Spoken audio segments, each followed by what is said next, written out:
Hello my dear students, मैं आपका गुरुजी सी हरपाल यादव स्वागत करता हूं आप सभी का अपने इस यूट्यूब चैनल पर।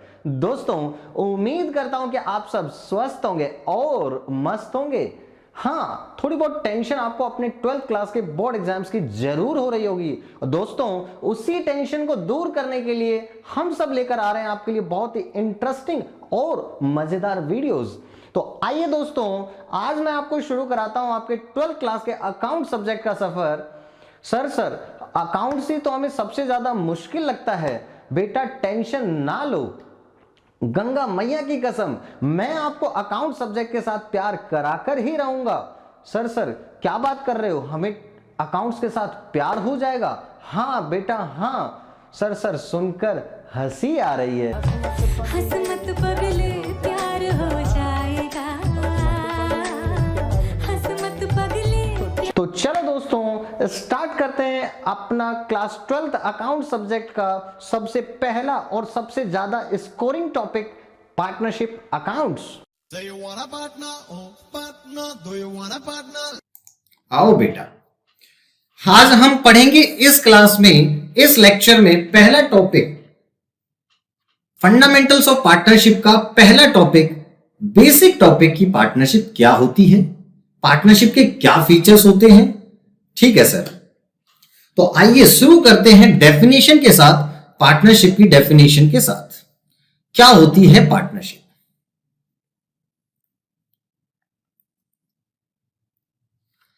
पार्टनरशिप की डेफिनेशन है, partnership is the relation between persons who have agreed to share the profits of business carried on by all और any of them acting for all. ये डेफिनेशन दी है section 4 of the Indian partnership act 1932 ने। Sir ये तो ऊपर से निकल गया, थोड़ा आराम आराम से बताइए, थोड़ा आहिस्ता आहिस्ता से चलिए। ठीक है बेटा, आराम आराम से समझते हैं। आओ तो जरा, पार्टनरशिप क्या है? Partnership is the relation between persons. क्या है पार्टनरशिप? रिलेशन बिटवीन पर्संस, रिश्ता है। रिलेशन का मतलब क्या हुआ बेटा? रिश्ता है। किसका रिश्ता? आपके रिश्ते की बात नहीं हो रही यहां पर बेटा, ये तो दो लोगों के बीच का रिश्ता है। सर हम तो खुश हो गए थे, हमारे लिए रिश्ता आया। नहीं बेटा, भावनाओं में मत बहो, यहां पर ध्यान रखो, पढ़ाई में भी ध्यान लगाओ थोड़ा बहुत। हाँ सर बिल्कुल, ये क्या है बेटा? रिश्ता है, रिलेशन। किनके बीच? पर्संस के बीच। सर पर्संस का मतलब तो ये हुआ कि कम से कम तो दो होंगे या फिर दो से ज्यादा होंगे, 2 और मोर। हाँ बेटा बिल्कुल सही। वो भी देखेंगे कि कितने पर्संस मैक्सिमम हो सकते हैं, ये भी अभी हम देखेंगे। Who have agreed, next characteristic बनेगी एग्रीड से agreement, to share the profits. ध्यान देना, यहां वर्ड है सिर्फ profits of a business carried on by all और any of them acting for all. Definition given by section 4 of the Indian partnership act 1932। एक एक करके इन पॉइंट्स को हम समझते हैं। पहली characteristic I, relation between persons means association of 2 or more persons. एक पार्टनरशिप को बनाने के लिए मिनिमम पार्टनर्स कितने रिक्वायर्ड हैं? सर ये तो हमें पता है, 2 लोग। हाँ बेटा बिल्कुल ठीक, कम से कम 2 लोग रिक्वायर्ड हैं एक पार्टनरशिप को बनाने के लिए। तो minimum partners required to form a partnership 2, and maximum कितने हो सकते हैं बताओगे जरा बेटा? हाँ सर बिल्कुल बताएंगे। सर मैक्सिमम हमने सुना था कि मैक्सिमम पुराने जमाने में तो दे रखा था लिमिट 10, 20 कुछ ऐसा। बेटा वो बीत गया जमाना, अब की बात करते हैं, नए जमाने की बात करते हैं। अभी बता रखा है कि मैक्सिमम पार्टनर्स कितने हो सकते हैं? 50। देखो मिनिमम पार्टनर्स कितने हो सकते हैं? 2। मिनिमम पार्टनर्स कितने होने चाहिए? 2। मैक्सिमम पार्टनर्स कितने हो सकते हैं? 50। 50 की रेस्ट्रिक्शन लगाई किसने? सर हम बताएंगे। हाँ बेटा मोनू, आप बताओ अब की बात। सर जब हम पार्टनरशिप पढ़ रहे हैं तो पार्टनरशिप एक्ट 1932 ही होगा इसका आंसर? नहीं बेटा, ये जो रेस्ट्रिक्शन लगा रखी है कंपनीज एक्ट 2013 ने लगा रखी है, ना कि पार्टनरशिप एक्ट 1932 ने। बच्चा यही सोचता है, एग्जामिनर इसीलिए बोर्ड में एक क्वेश्चन पूछता है एक नंबर में कि मैक्सिमम पार्टनर्स कितने हो सकते हैं पार्टनरशिप के अंदर, और ये रेस्ट्रिक्शन लगाई कौन से एक्ट ने है। बच्चा सोचता है पार्टनरशिप की बात है तो पार्टनरशिप एक्ट ने लगाई होगी, इसीलिए वो गलत कर देता है। लेकिन आप लोगों को ध्यान रखना है कि पार्टनरशिप ने नहीं लगा रखी है रेस्ट्रिक्शन मैक्सिमम वाली। ये मैक्सिमम की जो रेस्ट्रिक्शन है वो किसने लगाई, section 464 of the companies act 2013। ध्यान रखना बेटा, क्या कंपनीज एक्ट 2013 ने ये रेस्ट्रिक्शन लगाई है, इंडियन पार्टनरशिप एक्ट 1932 ने ये रेस्ट्रिक्शन नहीं लगाई है। तो ये आपको ध्यान रखना है। एक पार्टनरशिप में मिनिमम पार्टनर्स 2 होने चाहिए, मैक्सिमम पार्टनर्स कितने हो सकते हैं, 50 हो सकते हैं। ये 50 की रेस्ट्रिक्शन किसने लगाई, कंपनीज एक्ट 2013 के सेक्शन 464 ने लगाई। तो आपको सिर्फ इतना याद रखना है, कंपनीज एक्ट 2013 ने रेस्ट्रिक्शन लगाई कि एक पार्टनरशिप में अगर 50 से ज्यादा पार्टनर होंगे तो वो पार्टनरशिप क्या हो जाएगी, वॉइड हो जाएगी। ठीक है सर, बात समझ में आ गई। तो ये तो थी हमारी पहली कैरेक्टरिस्टिक, रिलेशन बिटवीन पर्सन से बना point, association of 2 or more persons. Next, who have agreed. तो एग्रीड से पॉइंट आया कैरेक्टरिस्टिक का हमारे पास एग्रीमेंट। एग्रीड से क्या है हमारे पास, एग्रीमेंट। एग्रीमेंट, पार्टनरशिप कैसे बनती है, एग्रीमेंट से बनती है। पार्टनरशिप स्टेटस से नहीं बनती। स्टेटस से मतलब सर, स्टेटस से आपने पढ़ा था 11th क्लास बचपन में पढ़ा होगा HUF। HUF बोले तो हिंदू अनडिवाइडेड फैमिली। जब 2 लोग होते हैं यहां पर, मेल एंड फीमेल या हस्बैंड और वाइफ, उनके अगर कोई चाइल्ड हो जाता है तो वो ऑटोमेटिक क्या बन जाती है, एक HUF। दिस इज HUF कैसे बनती है, स्टेटस से बनती है। कैसे बनती है, स्टेटस से। लेकिन पार्टनरशिप ऐसे नहीं बनती है। पार्टनरशिप कैसे बनेगी, पार्टनरशिप आपको एग्रीमेंट करना पड़ेगा तब जाकर पार्टनरशिप बनेगी। सर एग्रीमेंट का मतलब क्या है, 2 लोगों को कुछ टर्म्स एंड कंडीशन पर सहमत होना पड़ेगा। सर ये सहमत कैसे हो, ये एग्रीमेंट कैसे करें, रिटर्न करें या ओरल में भी चल सकता है। बेटा ओरल भी चल सकता है। आप रिटर्न करें तो ज्यादा बढ़िया है कि फ्यूचर में अगर कल को कोई डिस्प्यूट हो 2 लोगों के बीच तो वो रिटर्न जो भी एग्रीमेंट है उसके अकॉर्डिंग डिस्प्यूट को रिजॉल्व कर सकते हैं। लेकिन ओरल एग्रीमेंट भी चल सकता है, कोई प्रॉब्लम नहीं है। सर क्या पार्टनरशिप बनाने के लिए कहीं पर जाकर रजिस्ट्रेशन करवाना कंपलसरी है? ना बेटा ना। कंपनी बनाने के लिए रजिस्ट्रेशन जरूरी है कंपनीज एक्ट 2013 में, लेकिन पार्टनरशिप बनाने के लिए रजिस्ट्रेशन कंपलसरी नहीं है, ऑप्शनल है। आप चाहो तो रजिस्ट्रार ऑफ फर्म्स के पास जाकर रजिस्ट्रेशन करवा सकते हो, उसके कुछ बेनिफिट्स हैं। और अगर ना चाहो कि रजिस्ट्रेशन नहीं करवाना तो कोई प्रॉब्लम नहीं है। डिसएडवांटेज एक ही है, मेजर डिसएडवांटेज, कि कोई आप पर तो केस कर पाएगा अगर आप अनरजिस्टर्ड हो, आप किसी थर्ड पार्टी पर केस नहीं डाल पाओगे। ठीक है, हाँ ये एक टेम्परेरी रेस्ट्रिक्शन है। अगर कभी आप चाहते हो किसी पर केस डालना तो पहले आप अपनी फर्म को रजिस्टर करा लें, उसके बाद उस थर्ड पार्टी पर केस कर दें। तो ये रेस्ट्रिक्शन तो है, लेकिन ये टेम्परेरी जो है वो रेस्ट्रिक्शन है आपके पास। ठीक है सर, तो सेकंड पॉइंट बना हमारे पास agreement. Partnership comes into existence by an agreement. Partnership कैसे आती है एग्जिस्टेंस में, comes into existence by an agreement. Agreement कैसा होना चाहिए, रिटर्न भी हो सकता है और ओरल भी हो सकता है। हाँ, रिटर्न एग्रीमेंट होने के कुछ फायदे जरूर हैं कि आपको अगर फ्यूचर में पार्टनर्स के बीच कोई डिस्प्यूट होता है तो वो उसको रिजोल्व कर सकते हैं उस रिटर्न एग्रीमेंट के बेसिस पर। ओरल के अंदर मिसअंडरस्टैंडिंग होने के चांसेस ज्यादा है। बट क्या ओरल एग्रीमेंट से भी पार्टनरशिप बन जाती है? हाँ बेटा हाँ। प्रॉफिट शेयरिंग, अगला पॉइंट आया हमारे पास to share who have agreed. देखो शादी की बात करें अगर मैं आपको बताऊं तो शादी भी एक तरीके का रिलेशन है, बट वहां सिर्फ दो लोगों के बीच का रिलेशन है, रिलेशन बिटवीन टू पर्संस। वहां दो से ज्यादा नहीं हो सकते, बट पार्टनरशिप में दो से ज्यादा हो सकते हैं। वो भी क्या करते हैं, शादी में भी फेरे लेते हैं, सात वचन लेते हैं, है ना, कस्में खाते हैं, कस्में बातें। तो हु हैव एग्रीड, जिन्होंने कस्में खाई हो साथ जीने की, साथ मरने की। टू शेयर द प्रॉफिट्स, जीवन के सुख और दुख। वहां पर ध्यान रखना, वो कस्में खाते हैं जीवन के सुख और दुख दोनों को बांटने के लिए। लेकिन ध्यान से मैं बताता हूं आपको अपना प्रैक्टिकल एक्सपीरियंस। वाइफ सिर्फ सुख में साथ देती है, दुख में साथ नहीं देती। दुख में इंसान को खुद ही अपना सहारा बनना पड़ता है, कोई सहारा नहीं देता दुख में। तो यहां पर भी इसीलिए ये वर्ड लिखा हुआ है बेटा, profit only profit, loss word नहीं लिखा है। ध्यान रखना, वाइफ सिर्फ सुख में साथ देती है, दुख में साथ नहीं देती। ठीक है सर, आप कह रहे हो तो मान लेते हैं आपका प्रैक्टिकल एक्सपीरियंस होगा। हाँ बेटा हाँ। आगे देखें, profit sharing, there must be an agreement. यहां पर वर्ड था टू शेयर द प्रॉफिट्स, मतलब प्रॉफिट शेयरिंग।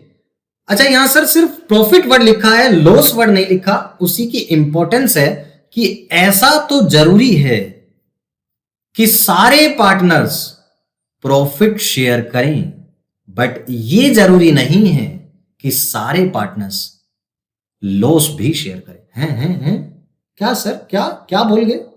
मैं दोबारा बोलता हूं बेटा, there must be an agreement among the partners to share the profits of the business. Profit share करना जरूरी है। ऐसा नहीं हो सकता सोनू, मोनू और गोलू तीन पार्टनर हैं, सोनू मोनू मिलकर गोलू को प्रॉफिट ना दें, ऐसा नहीं हो सकता। फिर तो ये पार्टनरशिप ही नहीं होगी, क्योंकि पार्टनरशिप के अंदर प्रॉफिट शेयर करना जरूरी है। लेकिन क्या ऐसा हो सकता है कि किसी पर्टिकुलर पार्टनर को लॉस ना शेयर करना पड़े? हाँ बेटा हो सकता है। सर समझाओ थोड़ा सा इसको भी हमें। हाँ बेटा देखो, अगर मान लो कि आप लोग चाहते हैं कि हम एक इंस्टीट्यूट खोलें, कोचिंग इंस्टीट्यूट, और आप चाहते हो कि मुझे भी पार्टनर बनाना चाहते हो, बट मेरे पास टाइम नहीं है। मैंने आपसे कहा यार लॉस हो गया, तो आपने बोला सर टेंशन ना ले, लॉस होगा तो हमारा, आपको तो सिर्फ प्रॉफिट में ही हिस्सा मिलेगा। तो इस तरीके से अगर कोई वेल नॉलेज्ड पर्सन है तो उसको हम क्या कर सकते हैं, पार्टनर बनाने के लिए गारंटी भी दे सकते हैं कि सिर्फ आपको तो प्रॉफिट ही मिलेगा। और ये टॉपिक भी है हमारे पास सिलेबस के अंदर, गारंटी ऑफ प्रॉफिट। ठीक है सर, बात समझ में आ गई। यहां पर वर्ड सिर्फ प्रॉफिट क्यों है? क्योंकि ये तो जरूरी है कि सारे पार्टनर्स प्रॉफिट में हिस्सा लेंगे, बट ये जरूरी नहीं है कि सारे के सारे पार्टनर्स लॉस में भी हिस्सा लें। It is not essential, it is not essential that all the partners must share the losses also। ये जरूरी नहीं है कि सारे पार्टनर्स लॉस में भी हिस्सा लें। ठीक है, ओके। तो मैंने अभी क्या कहा था आपको, वाइफ सिर्फ सुख में साथ देती है, दुख में साथ नहीं देती। तो याद रख लेना कि सारे पार्टनर्स प्रॉफिट में तो हिस्सा लेंगे ही लेंगे, लेकिन सारे पार्टनर्स को लॉस में हिस्सा लेना जरूरी नहीं है। Okay sir, business. Next point आया कि to share the profits of a business. Business कैसा होना चाहिए? बिजनेस कैसा होना चाहिए? लॉफुल होना चाहिए, लीगल होना चाहिए। क्या इलीगल बिजनेस के लिए आप पार्टनरशिप बना सकते हैं? नहीं। क्या इलीगल बिजनेस के लिए पार्टनरशिप बना सकते हैं? नहीं। हम इलीगल काम करने के लिए पार्टनरशिप नहीं बना सकते। अभी हम मिल जाएं और सोचें कि पार्टनरशिप करते हैं कि चलो आज हम रात को बैंक को लूटेंगे, तो क्या इस पर्पस के लिए क्या हम पार्टनरशिप कर सकते हैं? नहीं। क्या हम स्मगलिंग करने के लिए क्या पार्टनरशिप कर सकते हैं? नहीं। इलीगल एक्टिविटीज को कैरी आउट करने के लिए पार्टनरशिप नहीं बनाई जा सकती है। ठीक है सर। दूसरी बात और ध्यान रखना, समाज सेवा करने के लिए भी हम पार्टनरशिप फॉर्म नहीं कर सकते। समाज सेवा का मतलब चैरिटेबल एक्टिविटीज। चैरिटेबल एक्टिविटीज को कैरी आउट करने के लिए भी हम पार्टनरशिप फॉर्म नहीं कर सकते। क्योंकि जिस इकोनॉमिक एक्टिविटी का ऑब्जेक्टिव प्रॉफिट अर्निंग ना हो उसको हम बिजनेस ही कॉन्स्टिट्यूट नहीं करते, और जब वो बिजनेस ही नहीं होगा तो पार्टनरशिप नहीं बनाई जाएगी। तो यही लिखा हुआ है, देखो। Also partnership can not be formed for carrying out charitable activities or joint ownership such as running of charitable clinic. जैसे अभी कोरोना का पेंडेमिक का टाइम चल रहा था, अभी मान लो हम सब डॉक्टर हैं और हम सब प्लान करें कि सर मिल जाते हैं, पार्टनरशिप फॉर्म करते हैं, फ्री में मेडिकल एडवाइस देते हैं, फ्री में मेडिसिन डिस्ट्रीब्यूट करेंगे, तो क्या इस पर्पस के लिए हम पार्टनरशिप बना सकते हैं? नहीं बेटा, इस पर्पस के लिए हम पार्टनरशिप नहीं बना पाएंगे। तो ऐसा एक क्वेश्चन भी आता है आपके पास कि 8 डॉक्टर्स हैं और वो मिलकर फ्री में मेडिकल एडवाइस देना चाहते हैं, मेडिसिन डिस्ट्रीब्यूट करना चाहते हैं, तो बताइए क्या वो पार्टनरशिप फॉर्म कर सकते हैं? तो आपका आंसर होगा no, they can not form partnership because they are carrying out charitable activity which does not constitute business for the as their objective is not of their objective is social welfare not profit earning। ठीक है, आगे चलते हैं definition में। Of business carried on by all और any of them acting for all. मतलब क्या हुआ? क्या तो सारे मिलकर चलाएंगे या तो कुछ लोग सबके बिहाफ पर चलाएंगे। घर में भी तो ऐसा ही होता है बेटा, क्या तो पापा की चलती है या तो मम्मा की चलती है या तो दोनों की मिलीजुली सरकार चलती है। तो ऐसे ही पार्टनर्स भी क्या करते हैं, क्या तो सारे पार्टनर्स मिलकर चला लेंगे बिजनेस को, और अगर सारे पार्टनर्स के पास टाइम नहीं है तो कुछ पार्टनर्स बाकी पार्टनर्स के बिहाफ पर चला लेंगे। ये पॉइंट आपके पास पार्टनरशिप में सबसे इंपॉर्टेंट कैरेक्टरिस्टिक है पार्टनरशिप की, ये होना बहुत जरूरी है पार्टनरशिप होने के लिए। Principal as well as agent, मतलब क्या हुआ? Mutual agency. सारे के सारे जो पार्टनर्स हैं वो एक दूसरे के क्या होते हैं? म्यूचुअल एजेंट्स होते हैं। मतलब क्या हुआ म्यूचुअल एजेंट का? एक ने कोई डिसीजन लिया, अगर एक पार्टनर ने कोई डिसीजन लिया तो उसके डिसीजन से बाकी सारे पार्टनर्स क्या हो जाएंगे? बाउंड हो जाएंगे।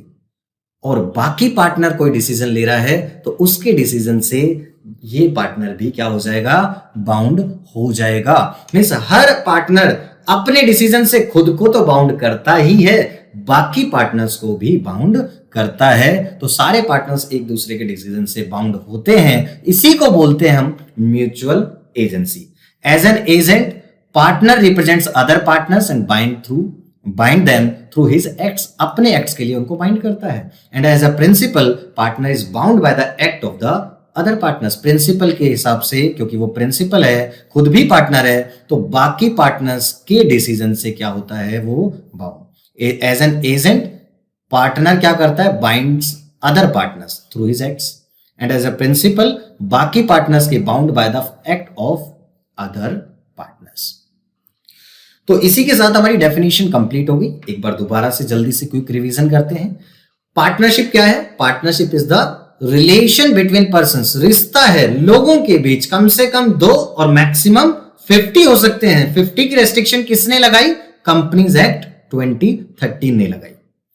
जिन्होंने क्या खाई हो? हु हैव एग्रीड, जिन्होंने कस्में खाई हो, एग्री किया हो। पार्टनरशिप स्टेटस से नहीं बनती, पार्टनरशिप एग्रीमेंट से बनती है। एग्रीमेंट कैसा होना चाहिए? रिटन भी हो सकता है और ओरल भी हो सकता है। क्या करने के लिए एग्रीमेंट किया है? To share the profit. ध्यान रखना, सिर्फ प्रॉफिट्स वर्ड है, मतलब ये तो जरूरी है कि सारे पार्टनर्स प्रॉफिट में हिस्सा लेंगे, बट ये जरूरी नहीं है कि सारे पार्टनर्स लॉस में भी हिस्सा लें। क्या किसी पार्टनर को एग्जेम्प्ट किया जा सकता है लॉस शेयर करने से? यस, अगर पार्टनरशिप डीड में लिखा है कि ये पर्टिकुलर पार्टनर लॉस बियर नहीं करेगा तो उसको फिर लॉस बियर नहीं करना पड़ेगा। किस चीज का प्रॉफिट शेयर करेंगे? Of a business. बिजनेस कैसा होना चाहिए? लीगल होना चाहिए। इलीगल बिजनेस के लिए आप पार्टनरशिप नहीं कर सकते हो। आप चैरिटेबल एक्टिविटीज कैरी आउट करने के लिए पार्टनरशिप फॉर्म नहीं कर सकते हो। कैरिड ऑन बाय ऑल और any of them acting for all. सारे जो पार्टनर्स होते हैं वो एक दूसरे के म्यूचुअल एजेंट्स होते हैं। एक पार्टनर अपने डिसीजन से बाकी पार्टनर्स को बाउंड करता है और दूसरे पार्टनर के डिसीजन से खुद भी बाउंड हो जाता है। इसी के साथ पार्टनरशिप की डेफिनेशन पूरी क्लियर हो गई। इसमें बेटा दो क्वेश्चन आते हैं अपने पास सीबीएसई में, देखते हैं जरा। एक तो ये पूछ लेता है आपके पास, क्या पार्टनरशिप सेपरेट लीगल एंटिटी है? Is partnership a separate legal entity? No. Why? Because partners की जो लायबिलिटी होती है वो क्या होती है? अनलिमिटेड होती है। No, from the legal point of view a partnership firm is not a separate legal entity because in case the firm is bankrupt. समझो, अगर दो पार्टनर है ए और बी, 7:3 का प्रॉफिट शेयरिंग रेशियो था, इन्होंने लोन ले रखा है 10 लाख रुपए का। अब अगर ए बैंकरप्ट हो गया तो क्या बी को सारे पैसे देने पड़ेंगे लोन के? यस, मतलब बी की क्या है? अनलिमिटेड लायबिलिटी है, अपने हिस्से तक वो रेस्पॉन्सिबल नहीं होगा, टोटल के लिए वो लायबल ठहराया जा सकता है। उस पार्टनर की लायबिलिटी क्या है? हर पार्टनर की लायबिलिटी पार्टनरशिप में क्या होती है? अनलिमिटेड होती है। तो अनलिमिटेड लायबिलिटी होने की वजह से वो एक सेपरेट लीगल एंटिटी नहीं है। Next question, can a partner B exempted from sharing the losses of a firm? ये तो मैंने अभी बताया था कि वाइफ सिर्फ सुख में साथ देती है, दुख में साथ नहीं देती। तो उस पॉइंट से आपको याद रहेगा कि शेयर, प्रॉफिट शेयर करना तो कंपलसरी है, जरूरी है, लेकिन लॉस शेयर करना कंपलसरी नहीं है।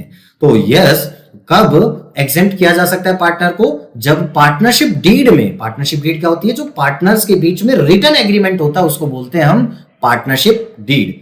तो yes, when there is a provision in the partnership deed that the particular partner or partners may not bear the losses of the firm।